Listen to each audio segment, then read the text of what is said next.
I have been asked to be the spokesman for this Allied Expeditionary Force in saying a word of introduction to what you're about to see. It is a story of the Nazi defeat on the Western Front. So far as possible, the editors have made it an account of the really important men in this campaign. I mean the enlisted soldiers, sailors, and airmen that fought through every obstacle to victory. Of course, to tell the whole story would take years, but the theme would be the same. Teamwork wins wars. I mean teamwork among nations, services, and men. All the way down the line, from the GI and the Tommy to us brass hats. Our enemy in this campaign was strong, resourceful, and cunning, but he made a few mistakes. His greatest blunder was this. He thought he could break up our partnership, but we were welded together by fighting for one great cause, into one great team, a team in which you were an indispensable and working member. That spirit of free people, working, fighting, and living together in one great cause, has served us well on the Western Front. We in the field pray that that spirit of comradeship will persist forever among the free peoples of the United Nations.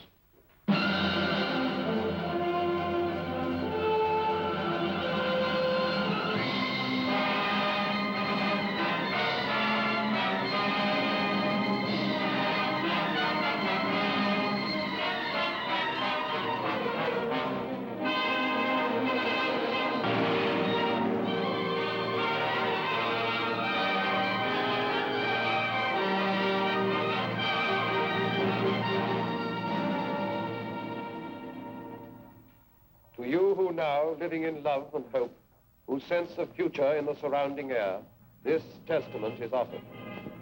Here you may look on the violent fragments of our age and the once thinness of the little thread that made us then the citizens of freedom. For dark was Europe and the face of man when this began. The nation had gone mad and struck out everywhere the compass knew. The ebb tide of our honor fell away and left its wreckage on 100 coasts. The German cast his fires about the globe. His strength, drawn from the smoking Saar and Ruhr, lay in our weakness. And at last his conquests smoldered behind the barriers of his arms. Along the channel where the sea strikes France stood the West Wall of concrete, stone, and steel to mock the frail hopes of the petty free. Wounded, hard-pressed, and wasted on our strength, almost like madmen then, we planned to breach the wall and smash the German spine. But where? We searched the coast of Europe like fierce eagles. Between low Flushing and deep-harbored Cherbourg, our eyes sought out the place of the assault. Exits and tidal range marked shallow Flushing off. Sand and the wind canceled the Belgian coast. The North Seine beaches were too small, and cliffs barred the approaches. Cotentin, too narrow. The Pas de Calais, heavily defended. It all resolved on Normandy, on Caen. There planes could land upon the carpet ground, the coast defenses were more light, and tides had a good range, and men were safe from winds.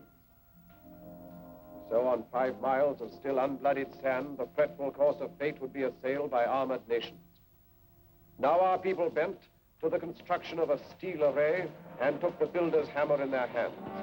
It seemed almost as though the sun stood still till our free peoples, full of rage and power, heaved through the air the ponderous spear of war. This is our people's story, in their words.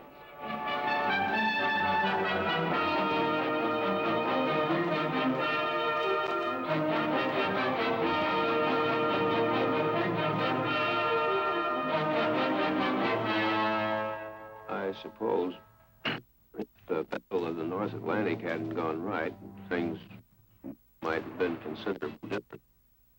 It was an ugly time for all of us. Merchant ships, naval escort, air patrol.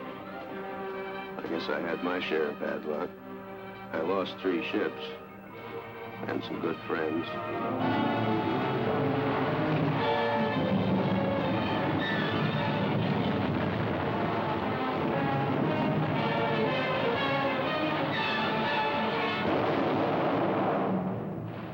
I remember reading somewhere that when a seagull comes down on a patch of oil, its feathers stick together and it can't get off the water again.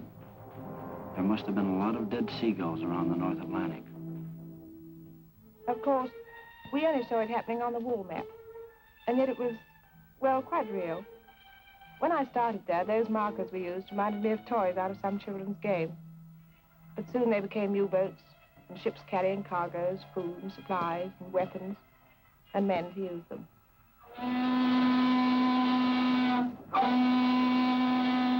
I remember coming over, the worst thing about the trip was you didn't know where you were going. Wherever it was, you'd be a stranger, and nobody likes that. That ship was loaded from stem to stern with sad sacks. Around the third day out, things got pally. Like the fella said, we're all in the same boat. The comic. Finally, we got to Liverpool. They had a band to play us in, an English Army band full of chimes. I'm Dreaming of a White Christmas, they played. To tell you the truth, it was pretty corny. But nobody said anything because, well, you know, it was a nice gesture. Funny thing, on the way over, you felt like you were the whole works. You couldn't help it. But then, all over the UK, you'd see things that made you begin to realize you were just part of a big proposition. All kinds of things.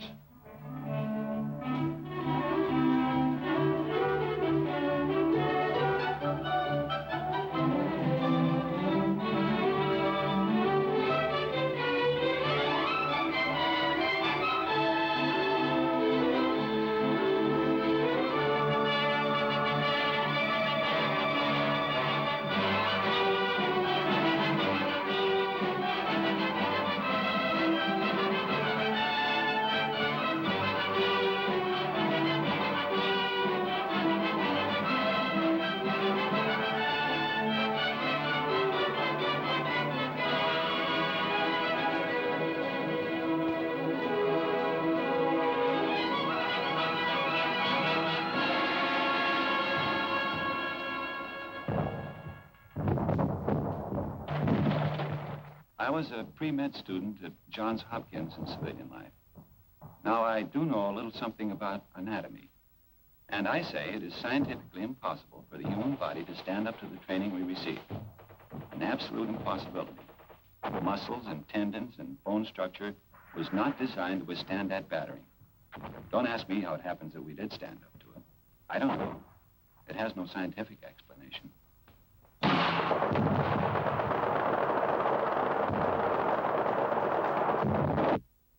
Here, listen to this. Out of one of them army pamphlets. To a young man, soldiering in the army of today offers exceptional advantages and opportunities, such as physical training, foreign travel, sport, and many other facilities which are normally denied to those engaged in the majority of civilian occupations. The majority of occupations in civil life become monotonous, to say the least. But in the army, life is so varied that there is little or no prospect of a monotonous or irksome time. So men were girded for their highest hour. While they learned the lethal arts of war, in small and secret rooms, the planners met to watch their work mature. Beyond our view, the German, proud and confident, stood calm in deep emplacements on the armored coast. The war was not yet one of men and blood. The weapons were the factories and the maps and voices speaking in the hidden night. Season by season, all our plans advanced, and those few men on whom the mass of war rested with all its weight worked ceaselessly. I used to wonder whether the millions of people doing their various jobs realized they were part of it all, paving the way for the invasion. We kept bashing away at German targets, mostly steel and oil. The Ruhr, Hamburg, Battle of Berlin. Things were getting tougher every trip. More ground defenses, more night fighters, more crews not coming back.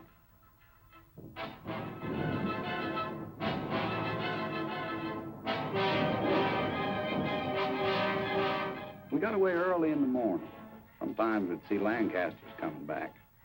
A lot of times we'd stoke up the same targets they did. We beat up aircraft factories, too. It was a D-Luke service, day and night, 24 hours a day. We dropped agents over France. Must be awful to risk your neck and have to keep it secret.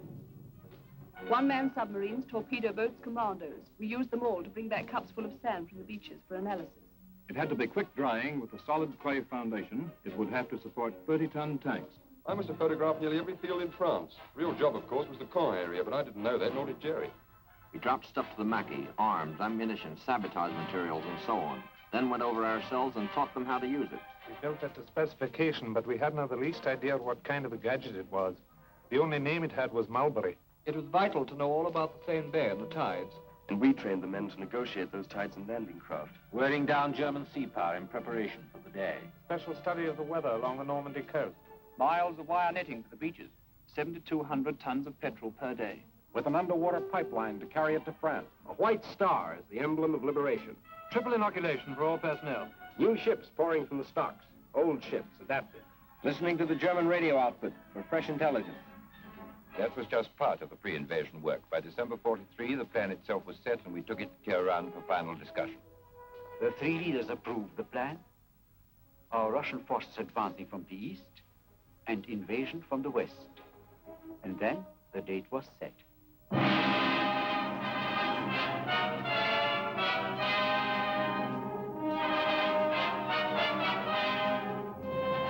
I assumed command at Shafe with the best all-round team for which a man could ask.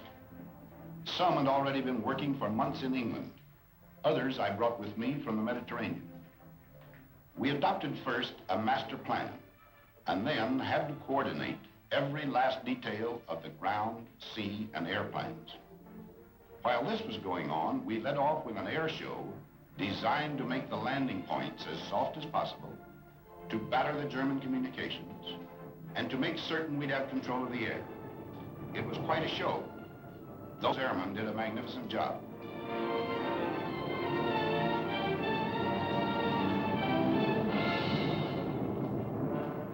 We had Polish, French, Czechs, all sorts in our outfit. They'd natter away in the mess about what they'd been up to. The only word you could ever make out was marshalling yards. Us bombardiers seemed to do nothing but look down on French bridges those days. We used to ask each other, have you cut any good bridges lately? Well, finally, there was only one whole railway bridge left over the Seine between Paris and the sea.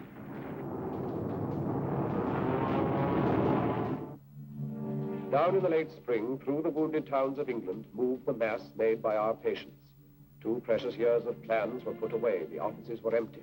All the maps were rolled up on the walls. What had been paper at last had come alive. Across the channel, aware of our resolve, with cold contempt, alerted Germans stood beside their guns, and reinforcements rumbled from the Rhine. Their generals were prepared, their might was poised. They looked across the heaving sea and grinned. They would reap harvest of us on the beaches, and even death himself would stand amazed. Yet faint across the groaning of the sea came the thin thunder of a mass of power. Born from the great free peoples of the earth, it gathered in the ancient ports of England to crowd upon the steel-encumbered ships.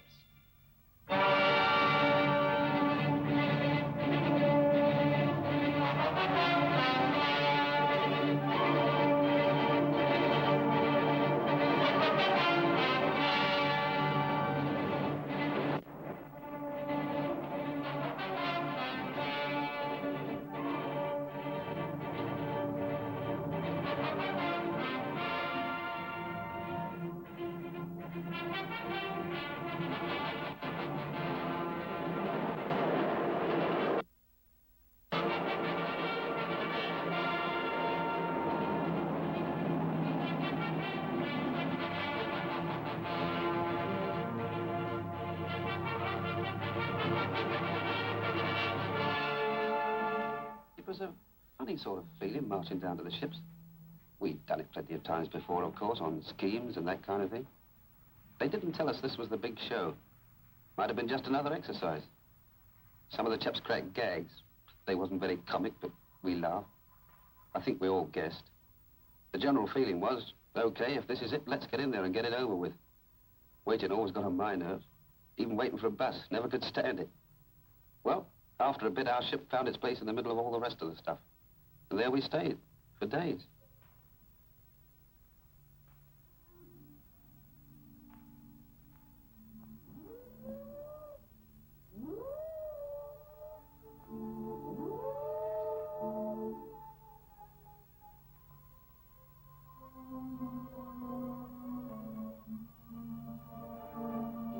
gave us the final briefing then. We knew what to do and how. They told us where and when. That's a briefing. I listened to every word. Wrote it down in my head like a record and it kept playing over and over again. Piece of beach in the morning. Ever since I became a soldier, they were getting me ready for this. Before, there'd been time in front of me, protecting me. Now the time had worn away, and there were only a few hours left. In the morning, I'd have to face it. I tried to imagine how much fear I would have. You know, it would keep me from doing my job. I suppose everybody else was wondering the same thing.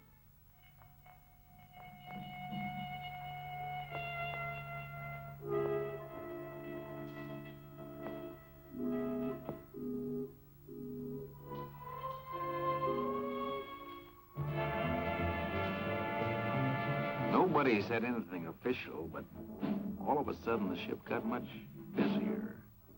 And over the amplifier, the chaplain said he'd be saying Mass at 18:30 hours. Funny, I don't think I ever believed, even after the final briefing, that the invasion was going to come off. Then a voice in the loudspeaker said, men who wish to take their anti-seasick pills should take the first one now. That did it.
I was tugging a glider, the way we always practiced it, except that I've never been in the air with a whole army before. 3 airborne divisions, the 6th British, and 82nd and 101st American. Just before the glider pilot cast off over the landing zone, I wished her good luck over the radio. It seemed a sort of inadequate thing to say. As Supreme Commander, let me break in at this point to say just a word about the Navy. From the moment of embarkation to that of landing, the full burden fell upon the Navy and our merchant fleets. They had to sweep the mines, bombard the coastal batteries, marshal and protect the transports along the coastline preparatory to landing, and, finally, man the small boats that carried the soldiers to the beach. On that day, there were more than 8,000 ships and landing craft on the shores of Normandy. It was a most intricate task and a vital one for the success of our plans. The courage, fidelity, and skill of the Royal and American Navies have no brighter page in their histories than that of June 6, 1944.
Back in London, only a few people knew.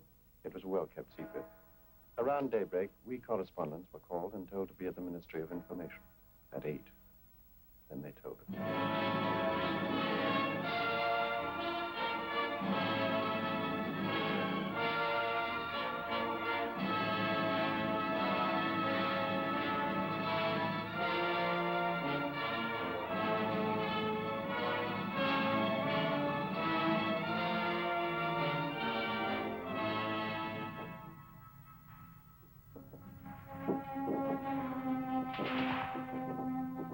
They called our beach Omaha. Don't ask me why. I've never been to Omaha, the one in Nebraska, I mean. If it's anything like Omaha, France, you can have it. I understand Omaha was the roughest spot. We lost some good men, took a few prisoners. It was a lousy trade. We've been told what to expect, so it wasn't like a surprise or anything. It just, well, when it really happens, it's different.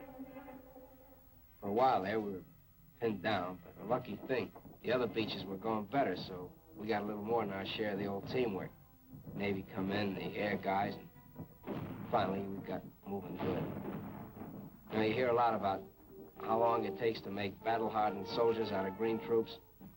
Listen, I got to be a veteran in one day. That day. And so they paved the beaches with their blood and lurched across the dunes and reached the roads. The German parried fiercely. In the depths of rich green pastured Normandy, the 3 airborne divisions, first of all to land, fought lion-like against most grievous odds. And loud across the cratered face of France came German reinforcements. From Berlin, a voice cried out the Allies must be hurled into the sea before another day had burned its hole in history. Locked in battle, the armies clashed. Our first objective, then, was to merge all the beachheads into one, and 50 miles of men drive on together beyond the red sands through the broken wall.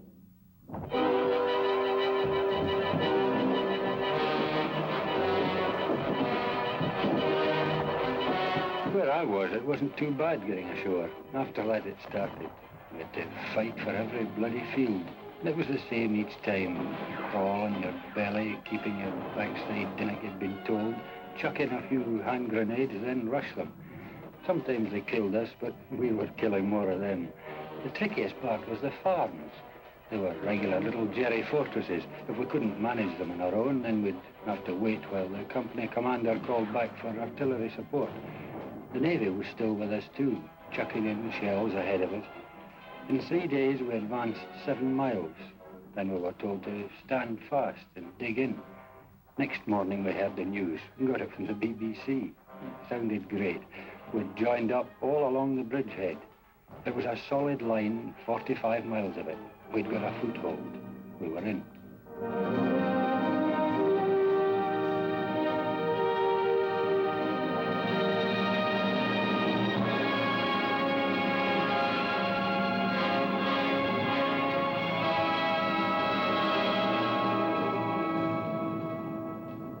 We didn't have to do much navigating to get there. You just followed the convoys.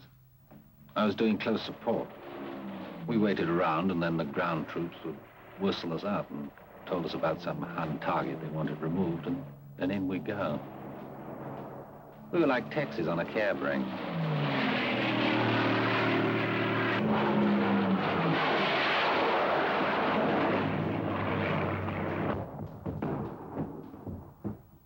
Something nice about a beach, any beach. You think of a beach, and chances are you'll remember something nice. Like a party or a picnic. Pals from the old days, girls in bathing suits. But the one I worked, Utah, looked more like a freight yard once we got going. For quite a while, we brought most supplies right over the open beach. Like we'd practiced it, and like we'd made up as we went along. We worked a 24-hour shift with ducks, lights, rafts, rowboats, all sorts of Rube Goldbergs. Stuff just kept pouring in. Tanks, trucks, food, ammo, guys, millions of things.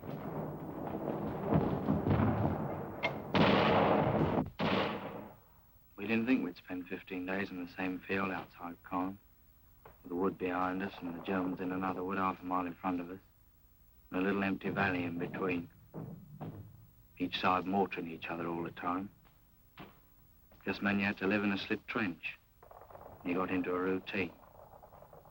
You know, stand through from 4:30 to 5:30, and 2 hours wait for breakfast. Came up fairly hot. Tin bacon or sausage, tea, of course, biscuits.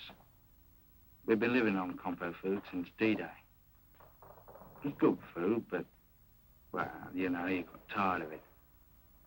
I'd have given a lot for a slice of fresh bread and butter or a cup of fresh tea.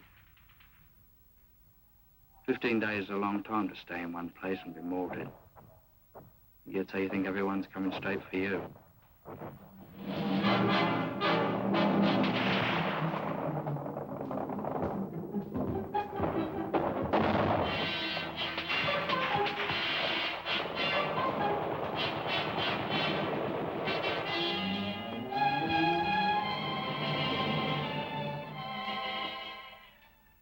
I can remember every case we ever had, especially the first one. The ambulance brought him in late one afternoon. I came over to where he was lying, and he looked up and grinned. I asked him how he felt. He said something about the German with a machine pistol, using him for a dartboard. He was quiet and patient and a little bewildered. He'd never been hurt before. He asked how the fighting was going, and he passed out. The doctor came over and looked at his wounds and swore. Said he had no business to be alive. We put him on the operating table and did what we could. The doctor kept swearing all the time he was operating. We couldn't stop the bleeding. I remember the radio news that night. They said the casualties had been surprisingly light.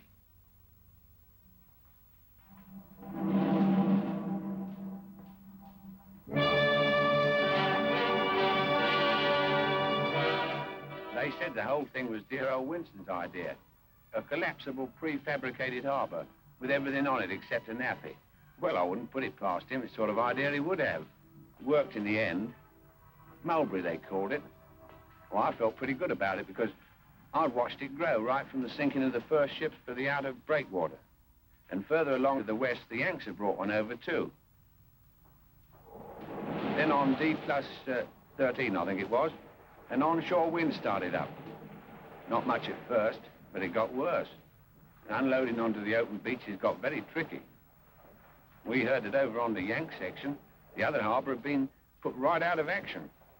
And when the wind dropped, old Mulberry looked pretty sick.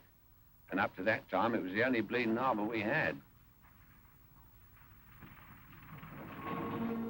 At the green tip of Normandy, the town of Cherbourg lay, a harbor for supplies.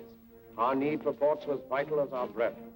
The German knew our lack and swiftly drew his forces into tight defensive groups so to contest the issue. All our plans turned upon Cherbourg. All our strategy waited upon its empty docks and piers. So the Americans, sent all across Normandy to the coast, swung toward the north, impatient for the port. Through hedge and field, they carved their heavy way.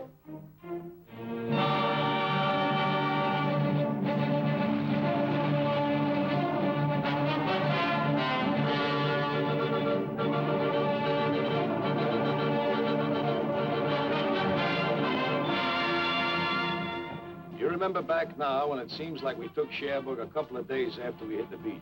Actually, it took 19 days to cover 30 miles. 30 miles and about 92,000 hedgerows, and a battle at every hedgerow.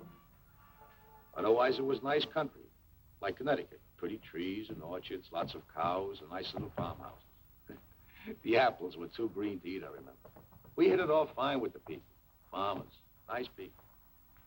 It got tough when we pulled up on the outskirts of Cherbourg. They had great defenses. And the artillery really carried the ball. For 3 days, we sucked it to them. Sometimes we were pouring in at point-blank range over open sights. Finally, old von Schlieben, the German commander, tossed in the sponge. That's after telling his men to fight to the death.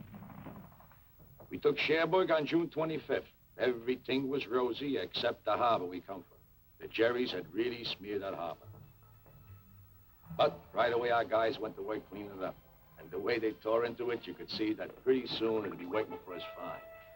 Then, well, we fought our way up the peninsula. Now we'd have to fight our way out of it. And everywhere inside France, we men of the Maquis were fighting too. I was in the north myself. We cut telephone and telegraph and high-tension lines, and eventually, when the Allies landed, we fought in the open. In the Savoy Mountains, our friends held up German convoys. Well, it was a little easier in the mountains. Boche reinforcements were delayed for many days. Factories and bridges would frequently disappear.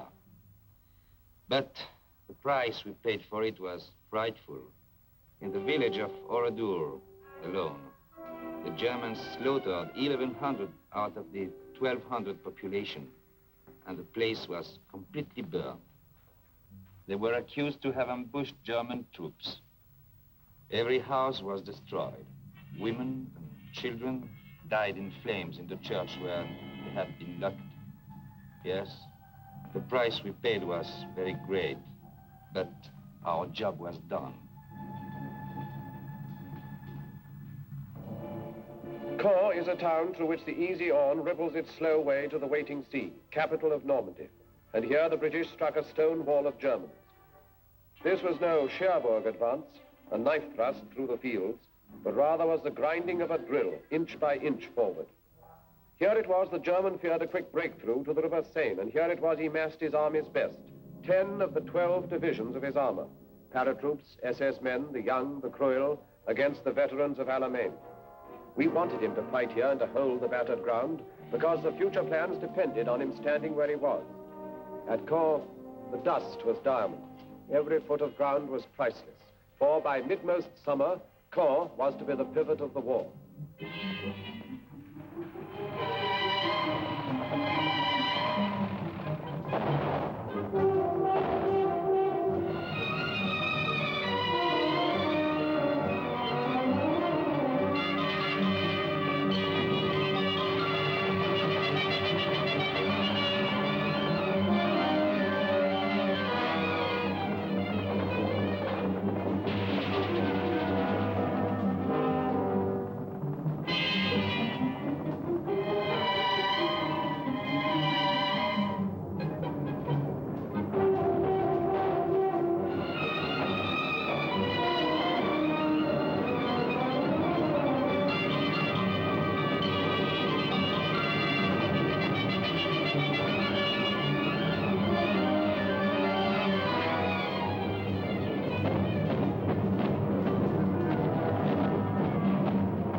Was the first decent-sized town we had taken, but there wasn't any celebration because we knew nothing had been settled.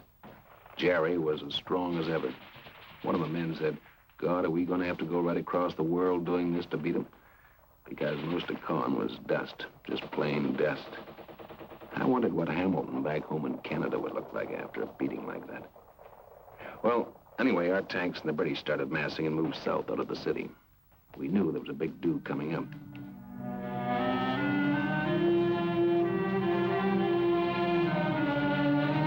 The show for us began south of Caen, where the Poles joined up with us. When we began moving forward, I heard a lot of the lads say Rommel's on the run. But I'd been at Alamein, I knew he wasn't on the run. And they was right.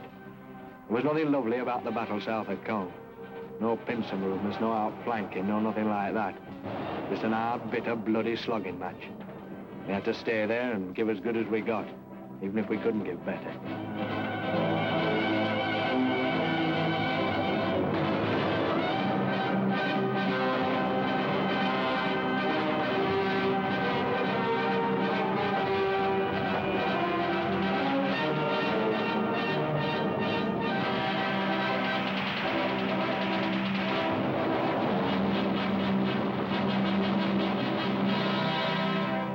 Beyond the rubble and the dust of Caen, the Empire troops kept up their endless pressure.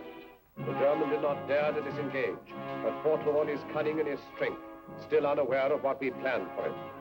West by St. Lo, the base of his defense, Americans were poised and bent to fire an armored arrow that would set alight the flame of freedom through the whole France.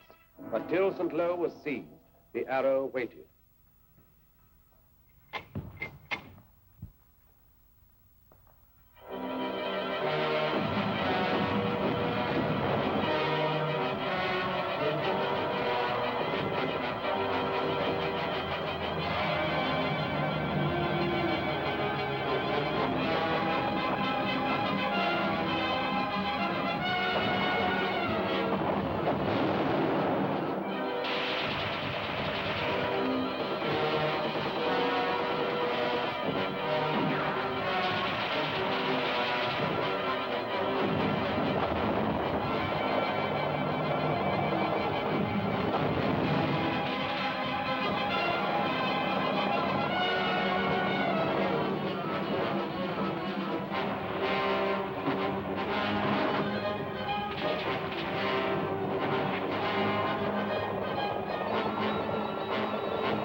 One minute it's quiet with the birds singing.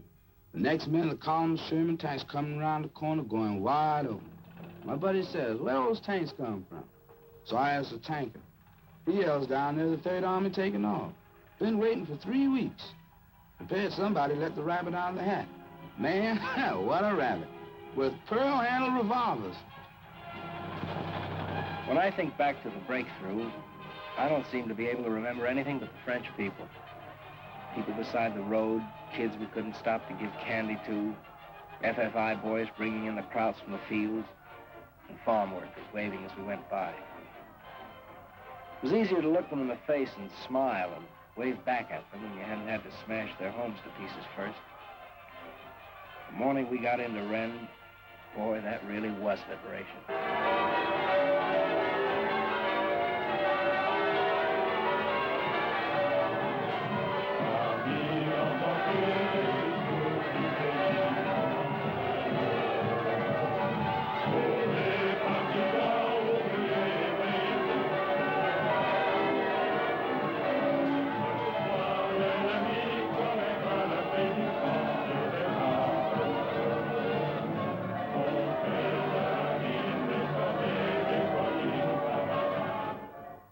At Rennes, American armor planned to drive east and northeast, and thus surround and take the German corps divisions in the rear. The foe laid plans to stop the arrow dead by cutting its supply route at the point where it stretched narrowest along the coast. So a great force exploded toward Mortagne, hoping at Avranches to achieve the sea and drag our hopes down to the smoking ground.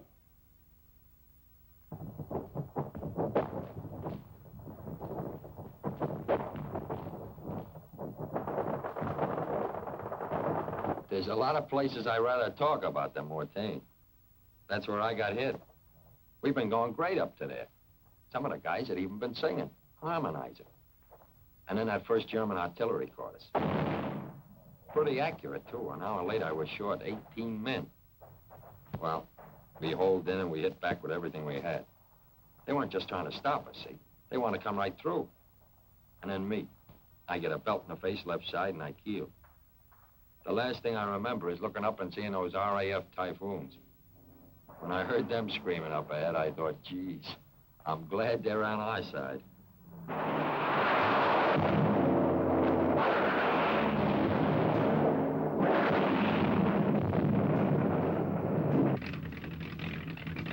I was sitting in front of the intelligence office doing a bit of sunbathing when headquarters came through saying the area northwest of Mortagne was packed with German armor heading west. Well, that started it. For 6 hours, the wing kept it up absolutely non-stop. Take off, attack, land, refuel, rearm, and take off again. It was the same on every airfield in Normandy. The only briefing I gave the chaps was, well, you know where they are. And the only interrogation when they got back was, well, how many did you get?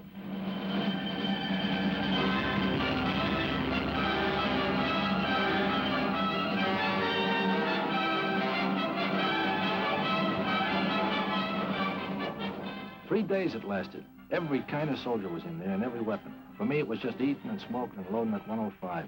No sleeping. Then things quieted down and the word came back. We stopped them cold. Everybody felt like celebrating, but that was a tough order out there. I tried drinking a whole bottle of cough medicine. It worked fine. I got stiffer than a plank. The counterattack, which took us by surprise, still did not hinder our deceptive plans, for down from Caen, the foe had drawn a force and left his north flank weakened. Now the stage was set. Toward Calais swept the Empire troops together with the Poles. The German heard behind his back American armor churned toward Argenton. Out-generaled and out-fought, he found himself within a closing trap.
I've covered them with the gun down to the clearing stations.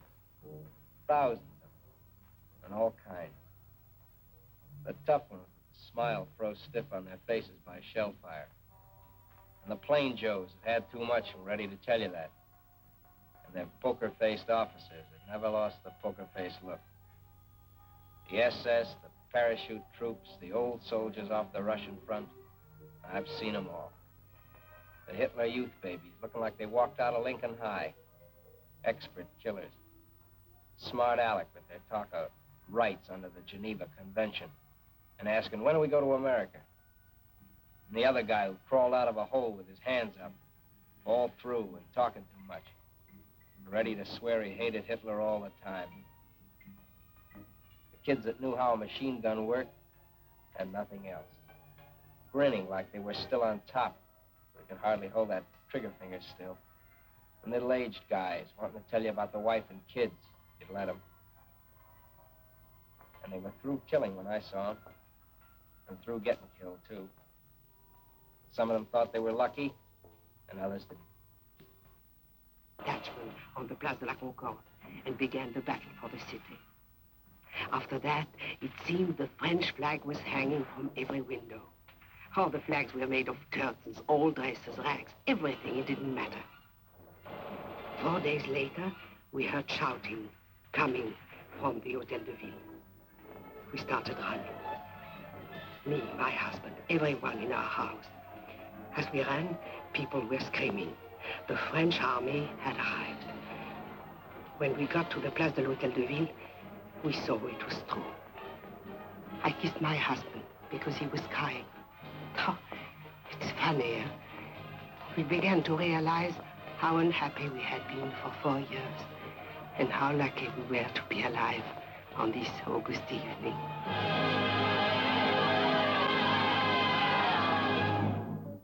The great pursuit was on. At last, the Battle of France was ending, when all suddenly another D-Day stunned the shaken foe. 2 armies struck, American and French, along the broad-beached southern coast of France. Then north, the 2 new armies rolled like waves to join the forces moving on the Reich. Beyond the Seine, where from 100 sites the Germans launched their flying bombs and brought death and destruction on the English towns, our valiant armies went about the task long since assigned them. Toward the Reich frontiers, Americans advanced. Against the ports hugging the Channel, garrisoned in force by desperate foes, Canadians were sent. And in a thunderous sweep, the British armor surged toward a waiting Brussels.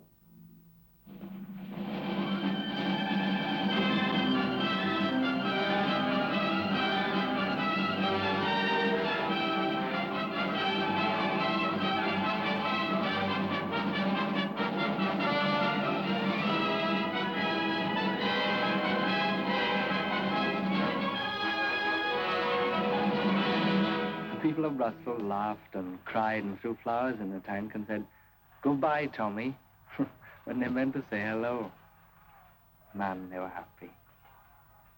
I suppose they were no longer afraid. I remember wondering then how the first German civilians would react to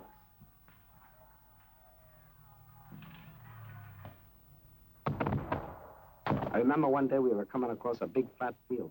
Didn't look like nothing special.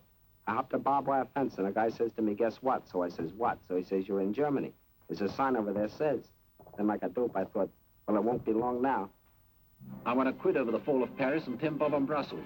And I had a fiver on it being over by October the 1st. I remember the point system for getting out of the Army came out about this time. I began to think of that great chalk-striped double-breasted suit in the mothball. I was in the 7th Army coming up from the south of France. One day the lieutenant said, "Take a ride with me. I got some prisoners for you to guard." "How many?" I says. "About 20,000, he said. A whole German division had surrendered."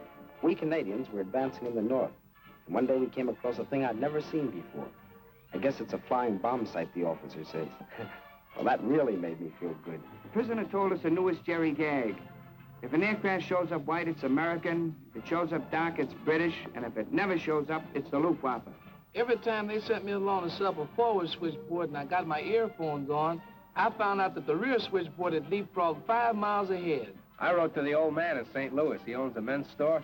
I told him he better cut prices on GI neckties and socks if he didn't want to be stuck with a lot of military apparel. Someone asked the Sergeant Major what he thought the chances were for a spot of leave. Don't you worry about leave, lads, he says. We've got the Japs to finish yet. Regular soldier, of course. Keen. It was a terrific feeling crossing the German border. We were sure nothing could stop us.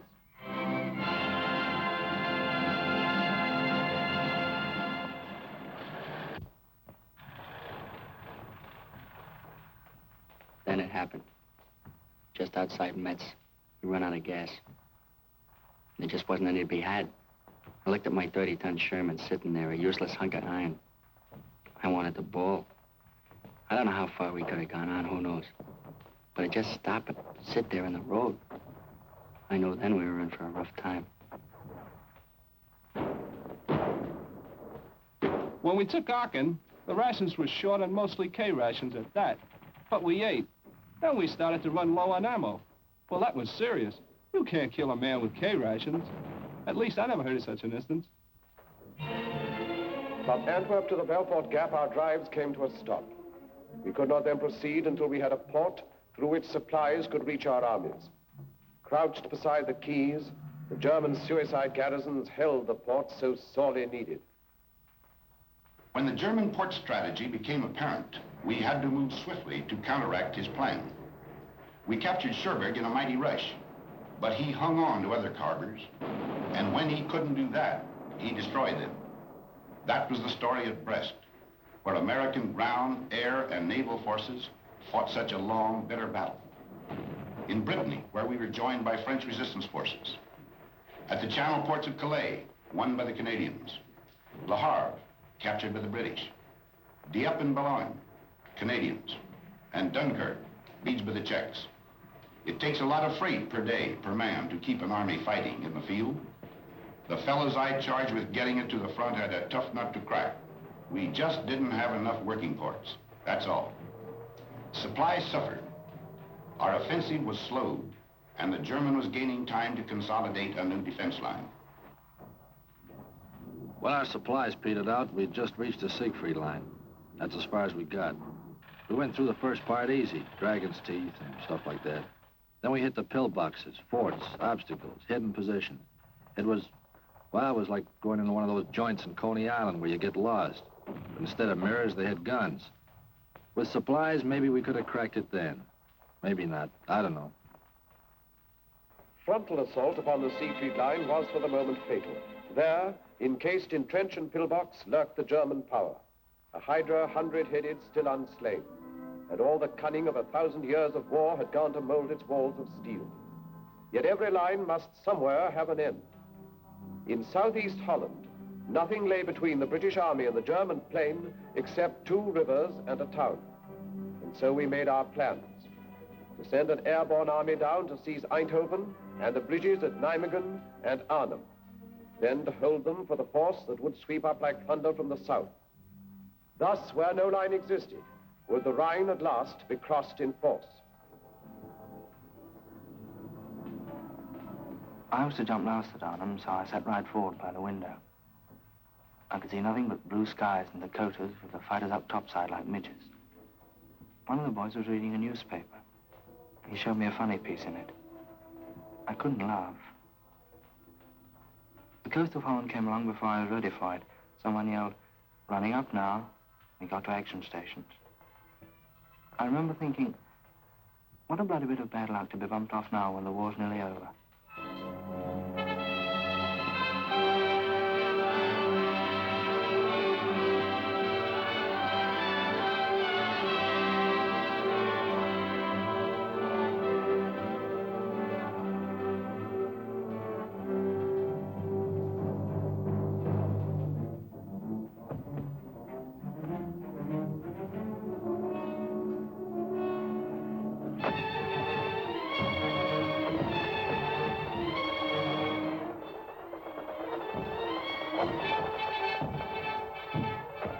The lineys drop at Arnhem, and we come down and go to a place called Eindhoven, Holland. She goes good. We get right, dig in, set up a defense perimeter, and wait for the British Army to come up. And we join them and head out for Nijmegen. The bridge at Nijmegen hardly had a mark on it. We crossed the river and started out for Arnhem, but we didn't get far. The Hun knew as well as we did that we'd got to get through, and he put in everything he'd got. That was the worst I ever struck. Knowing our men were there waiting at Arnhem, and we couldn't get to them. At Arnhem, we got ourselves well dug in, us and some of the posts. We were short of ammo and food. That was our main worry. I'll never forget those supply dropping missions. The way Jerry let loose at them and the way they just came straight on into it. Towards the end, we knew the situation was bad. We knew we were hemmed in. We knew it was possible we wouldn't get out. More than anything, I remember the way everyone behaved. Men you knew as the toughest fighters became gentle, kind and considerate to each other. I knew a lot more about men after Arnhem. The guns died out in Arnhem. Then we knew the greatest gallantry was not enough to cross the final bridge. And now no choice remained to us. Direct assault against the Siegfried line would be the only way to carve our corridors into the Reich. But first a port was needed for supplies. Antwerp we had, but thundering German guns controlled the 30 cold miles of the Scheldt from Antwerp to the sea. The docks were still, the winches silent, all the ports lay dead, a useless city severed from the sea. It would stay dead until we cut a way through the gray Scheldt. So the battle formed to free the estuary for our ships. I covered that battle for the Associated Press. I only wish I could have written the story with the greatness of the men who fought it. It was vicious and fearsome fighting all the way. The Canadians and the Poles clearing the south bank of the river, the Royal Navy and Marines and Norwegians charging knee-deep in blood and water into the mouths of the 9-inch shore guns at West Capelle. It was the kind of fighting that makes legends. And the minesweeping of the Scheldt afterwards. It was the greatest operation of its kind in history. The cost of that first ship into Antwerp harbor was the lives of thousands of our bravest men. I reported it as well as I could, but their memory deserves more than words.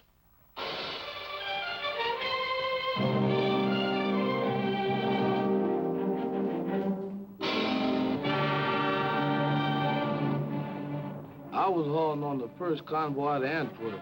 When I got to the front, I saw more empty supply dumps than I liked to see. The boys wanted to know where the stuff was. You can't fight without stuff. Anybody knows that.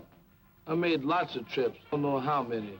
Driving all day, all night, singing so as to keep awake. Songs like, Milkman, Keep Those Bottles Quiet.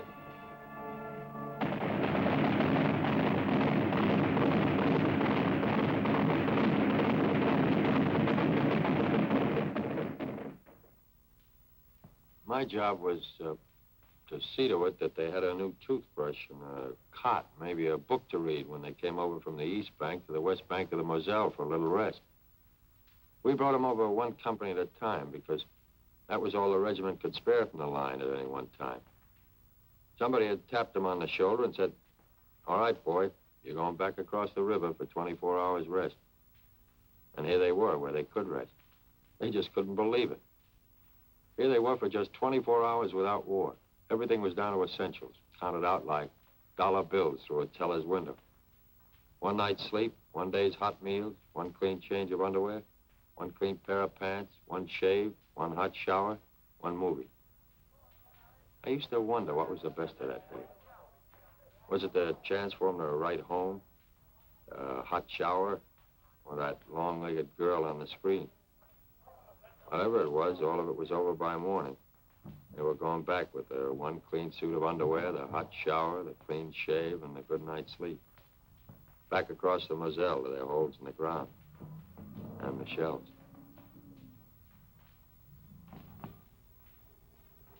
By that time, we knew we were going to see a winter campaign. There was no way out of it. Germans were dug in and they were tough. And it was plain that until we got a lot stronger, we weren't going anyplace. The squadron was operating whenever it could. There wasn't a lot of flying. We were iced up and fed up. Suppose you're having a swell time in Paris, my cousin wrote me. With all that perfume and silk stockings and that champagne. They called our end of the line south. We were in the Vosges Mountains with the American 7th Army. But it was very little warmth in this south. I recalled with pleasure the Mediterranean where we had landed in August. Ah, but memories do not keep one warm. Before I joined the army, I'd have thought it was certain death to dig a hole in my back garden and live in it for the winter, but that's what we did. The sergeant said, well, squirrels do it every year. Yes, I thought, but they don't man machine guns as well. There was no heating in our Brussels office. I put on so much under my uniform, they called me the bundle from Britain. I never smoked before, but pretty soon I found myself smoking as high as a pack a day. I worried about that old law of percentages. My company was melting away. You'd look up one day and be fighting alongside a stranger. It was a lonesome feeling. Our hunk of the line was the Ardennes. Pretty quiet. A lot of outfits had gone up north. Started a million latrinograms about the where and when of our offensive. Then one day I'm standing guard and these shells start. I thought for a minute this was it. Till I realized these shells weren't outgoings, brother. They were incomings. Next thing I knew, German tanks. It was an offensive, all right, but it was going the wrong way.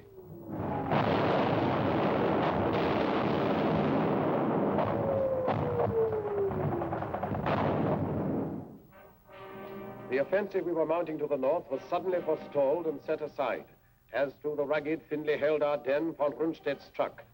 He cut a fiery path through the American lines and sent his tanks desperately driving toward the River Meuse. The night of fog and pale December frost saw the beginning. None foresaw the end. He aimed for Antwerp's harbor through Liège, and all our plans held fire while we bent our strength to curb the Germans in the Bulge.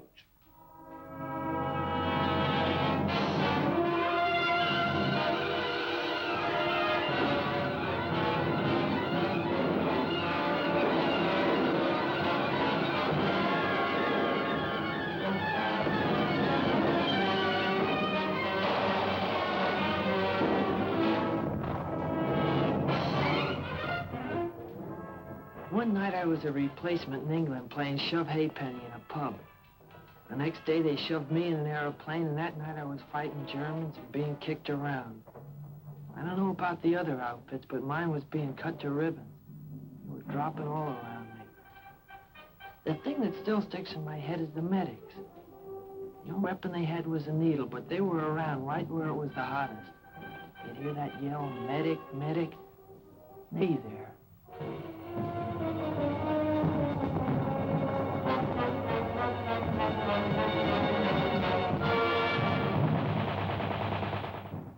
Our whole division got a presidential citation for what happened up at Bastogne. Even me, just a cook. I'll never forget that old lieutenant running into the field kitchen and hollering at me if I had any idea how to operate a bazooka. I said no, and he said, well, you're going to learn now, son. I did, and I'll be doggone if in the first shot out the barrel I didn't get me a Jerry tank. Got interviewed later by Stars and Stripes. They said it was a crackerjack story. I tell it at the drop of a hat. We've been up north where things were a bit static, so we were quite glad to be moved down to the top side of this bulge. Coming down through Belgium, we noticed how scared some of the civilians looked. Natural, I suppose. We were held in reserve for a week, and then they sent us into action.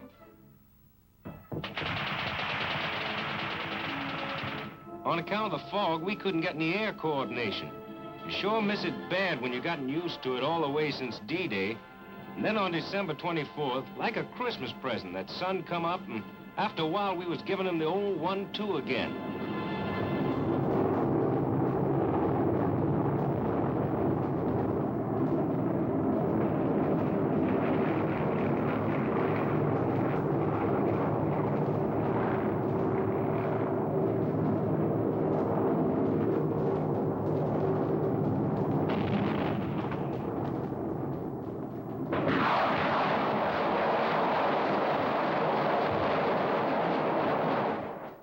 We stopped them dead, finally. It cost us plenty of men, but we stopped them. And we started moving ahead again. The rest of us.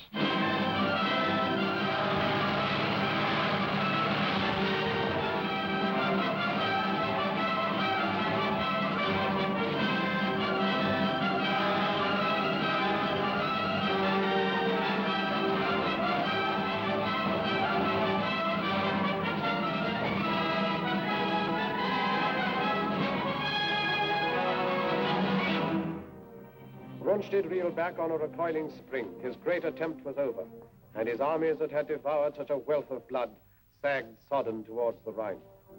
At Yalta then, while dire explosions shook the German fronts, the three great architects of freedom met to fix the final blow and plot the peace.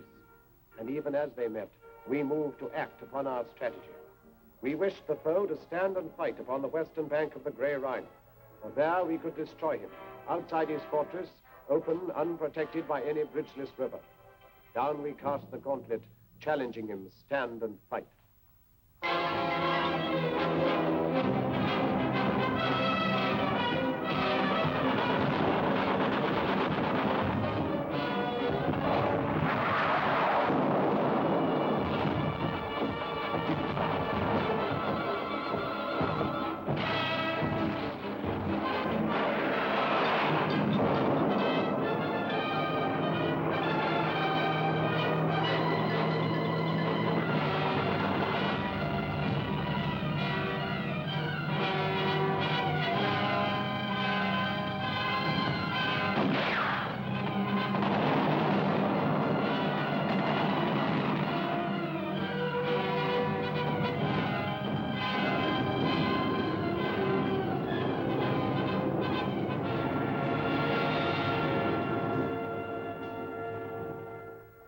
We were attacking the north of the Canadians, round about the Reichswald Forest and Dutch frontier area.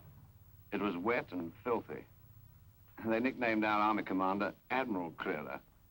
Well, anyway, the enemy put up some very stiff opposition. But actually, this was just what we'd hoped for. It showed that Jerry's emotions about fighting for every foot of his beloved fatherland were getting the better of his sense of strategy. And every German killed on our side of the Rhine was to make it easier for us on the further bank. And a lot of the Boche were killed, I can tell you. Reichswald was the bloodiest show I've seen in this war.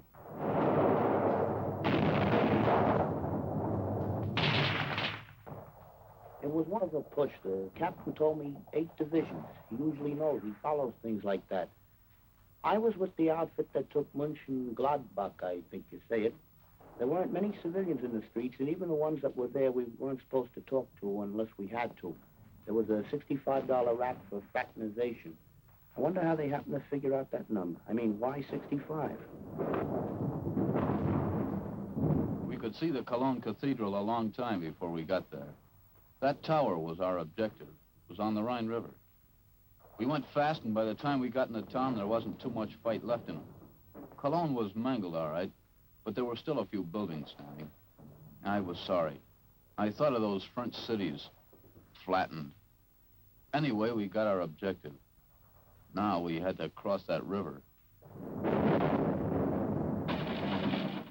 I thought they must be very short of men when they put us sailors into battle dress, lugged the assault boats on the trucks and sent us across Belgium by road.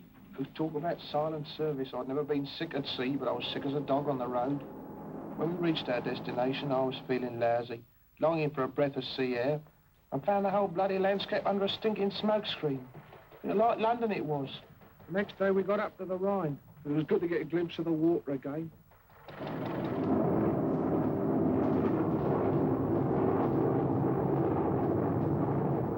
Our Air Force is giving the old lumps on the east bank of the Rhine, but I was still nervous. The Germans had blown the bridges, and we knew the crossing would be amphib. When I'm nervous, I get off my feed. For 2 days before that crossing, I couldn't eat nothing but a couple of Milky Way bars. It was going to be D-Day all over again. Dangerous. A miracle. There it was sitting there, big and black. I'm no architect, but to me that Remagen Bridge was the most beautiful bridge in the world. In the Army, when things go as per plan, that's wonderful. But when they go better than planned, then you figure the chaplain's working overtime. It was a break getting that bridge, and we cashed in on it. And the first guys over the river were over in style. The watch on the Rhine was finished, washed up. For to coin a phrase, kaput.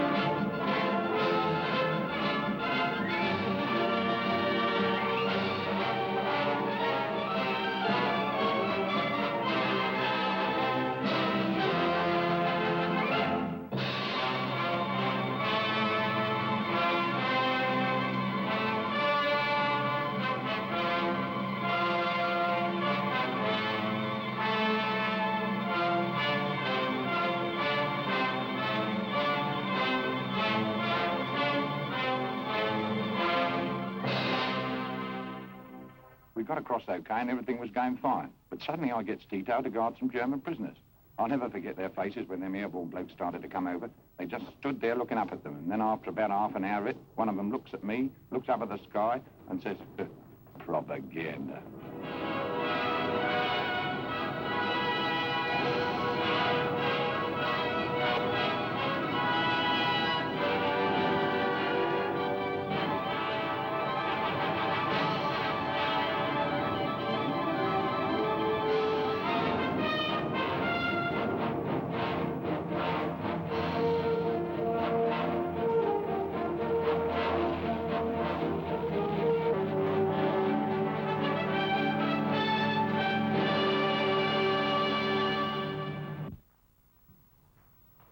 Pocket was the first big objective across the Rhine. We and the heavies sealed it off, then the ground forces wrapped it up. After that, they exploded in all directions. Cut the Jerry armies up in pockets, then take them one by one. That was the program. The third Reich was being carved up like a Christmas turkey. Chasing the Boche was getting a little bit monotonous. I hardly ever saw him. Only burning houses, a few shells, and occasional sniper's rifle shot. It was a silly kind of defiance, I thought. Then one day the routine was broken. We came across a prisoner of war camp, other ranks, Yanks mostly. They went mad when they saw us, screeched Red Indian war cries, pummeled one another, and asked what the news was. Seemed ashamed to tell them when they were so happy. Well, there was nothing for it. I told them. President Roosevelt died yesterday afternoon. You should have held them quieting down. For once in this campaign, they all felt as though they'd suffered a major defeat. I'd have liked to have stayed there, talking to them, trying to cheer them up. But we had no time to lose. Jerry only had a few hundred square miles of earth left to scorch. Our job was either to hurry him up or scorch it for him. We were in the home stretch, cutting deeper all the time, when we ran into these displaced persons, slave workers. They were sick, hungry, from all over Europe. The roads were jammed with them, but they kept out of the way and didn't give us any trouble.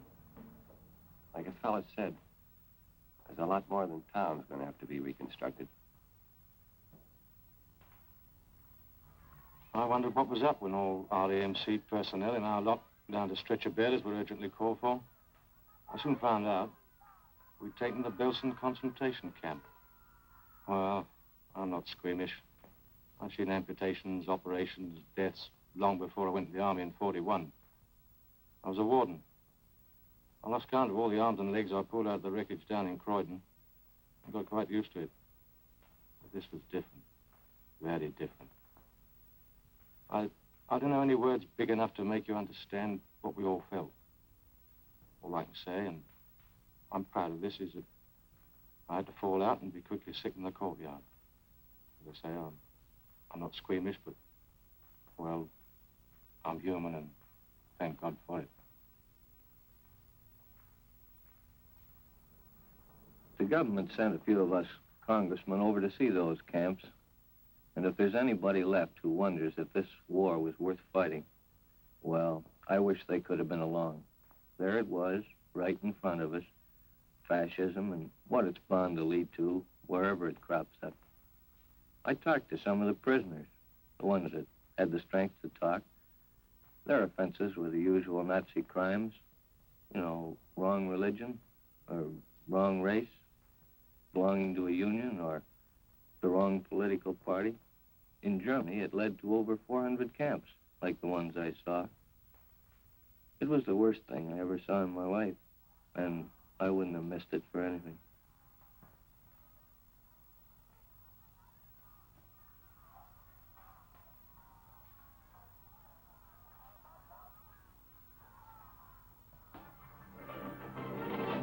When an army gets to moving in a hurry, that's where air transport comes in.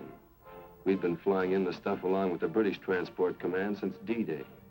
And towards the end, they seemed to be moving faster on the ground than we were in the air. As pocket after pocket of the foe fell, our hopes rose higher than the soaring flames that marked the broken towns of Germany. In Italy, 1 million prisoners came in, as with a single sudden blow, the German power was smashed. Then our tanks drove through the southern mountains, where the foe had hoped to make his furious final stand. The Russians took Berlin and cut the heart from Hitler's empire. And he himself who planned to rule the earth from pole to pole vanished like smoke among the falling walls. Upon the green banks of the River Elbe, we waited for the East and West to meet.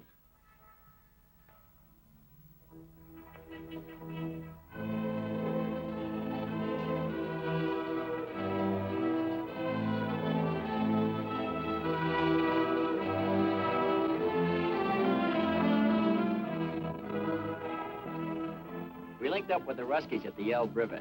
I hung around for a couple of days with a Tommy gunner named Konikov. He didn't know any English, so I taught him to say my aching back, and he taught me Tovarish. That means comrade. We drank toast to Lend-Lease and had a million laughs. Then old Konikov found an interpreter and gives a toast to the great American soldier. That stopped me. We did all right, but I don't like to think where we'd have been without them.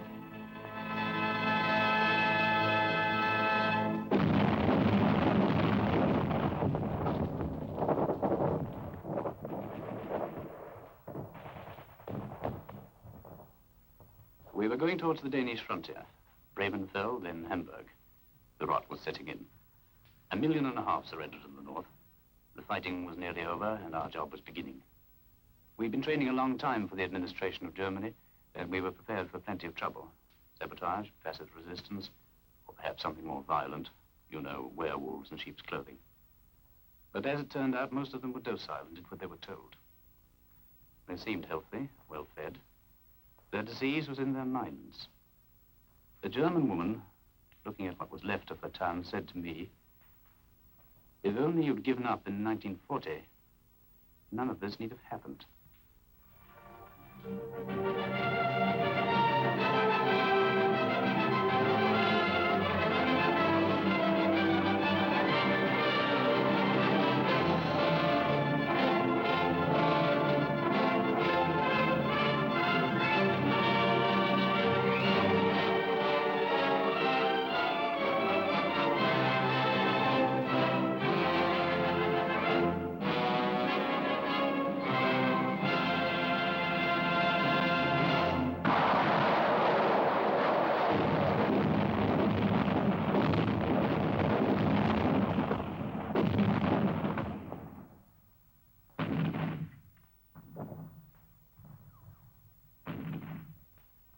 At 1 minute after midnight, May the 9th, 1945, the guns stopped.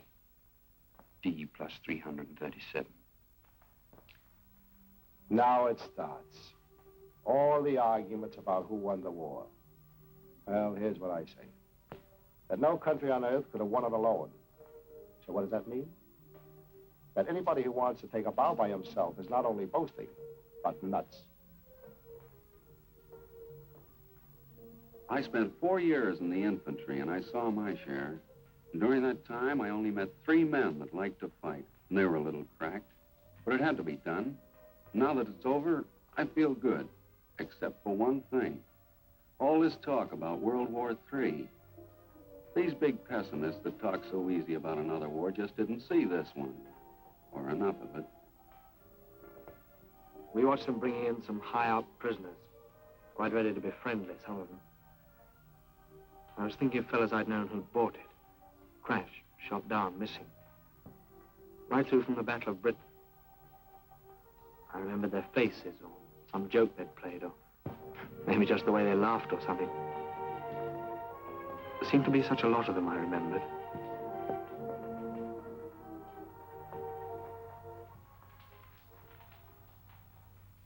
To the victor belongs the spoils. That's what they say. Well, what are the spoils? Only this. Chance to build a free world, better than before. Maybe the last chance. Remember that.